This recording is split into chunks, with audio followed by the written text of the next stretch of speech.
Vamos então começar. Eu escolhi para essa leitura o livro de Mateus, então eu estou começando o Novo Testamento.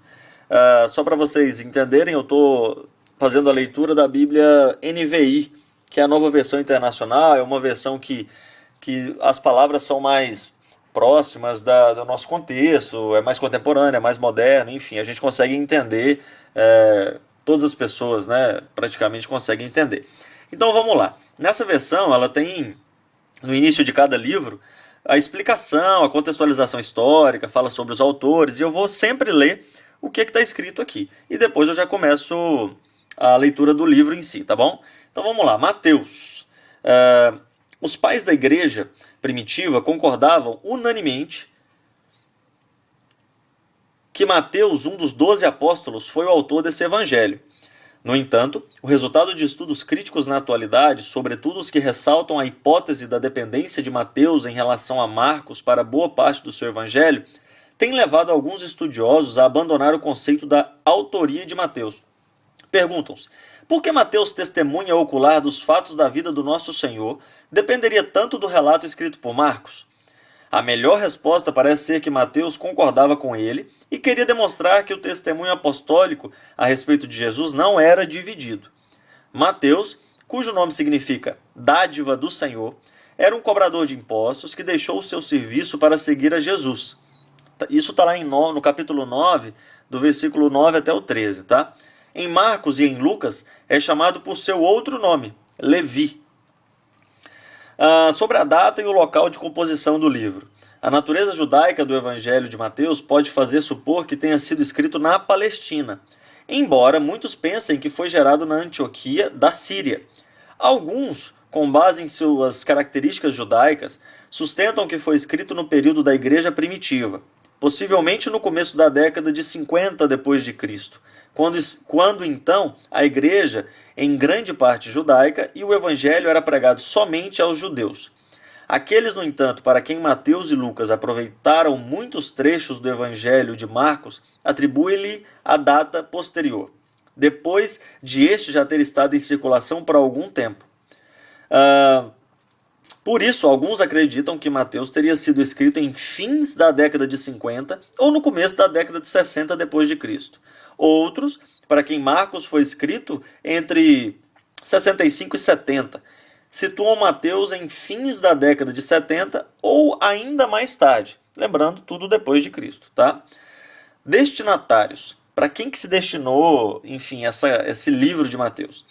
Como o Evangelho de Mateus foi escrito em grego, seus leitores eram sem dúvida falantes dessa língua. Segundo parece, também eram judeus. Muitos elementos deixam prever leitores de origem judaica. Mateus preocupa-se com o cumprimento do Antigo Testamento. Parênteses. Faz mais citações do Antigo Testamento e alusões a ele que qualquer outro autor do Novo Testamento. Remonta a ascendência de Jesus a Abraão. Não se detém em explicações acerca de costumes judaicos, ao contrário, sobretudo de Marcos, vocês vão ver. Emprega terminologia judaica, reino dos céus e Pai celestial, em que céus e celestial revelam a relutância reverencial dos judeus em citar o nome de Deus. Ele realça também o papel de Jesus como filho de Davi. Não significa, porém, que Mateus restringe seu evangelho aos judeus. Registra a visita dos magos, não judeus, por sinal, para adorar o menino Jesus, bem como a declaração de Jesus. O campo é o mundo. Isso está lá no capítulo 13, no verso 38, se você quiser conferir. Apresenta também na íntegra a grande comissão. Esses textos revelam que, embora o evangelho de Mateus seja judaico, sua visão é universal. Tá? Bom, o propósito desse livro. O propósito principal de Mateus é comprovar a seus leitores judeus que Jesus é o Messias por eles esperado. Seu método consiste primordialmente em demonstrar que Jesus, por sua vida e ministério, cumpriu o Antigo Testamento. Embora todos os escritores dos evangelhos citem o Antigo Testamento, Mateus registra ainda outros 9 textos de comprovação. Eu vou citar para você conferir se quiser. Capítulo 1, do verso 22 e 23, capítulo 2, verso 15, capítulo 2, verso 17 e 18, capítulo 2, verso 23, capítulo 4, verso 14 e 16, capítulo 8, verso 17, capítulo 12, do 17 até o 21, capítulo 13, no verso 35, capítulo 27, no versículo 9 e 10.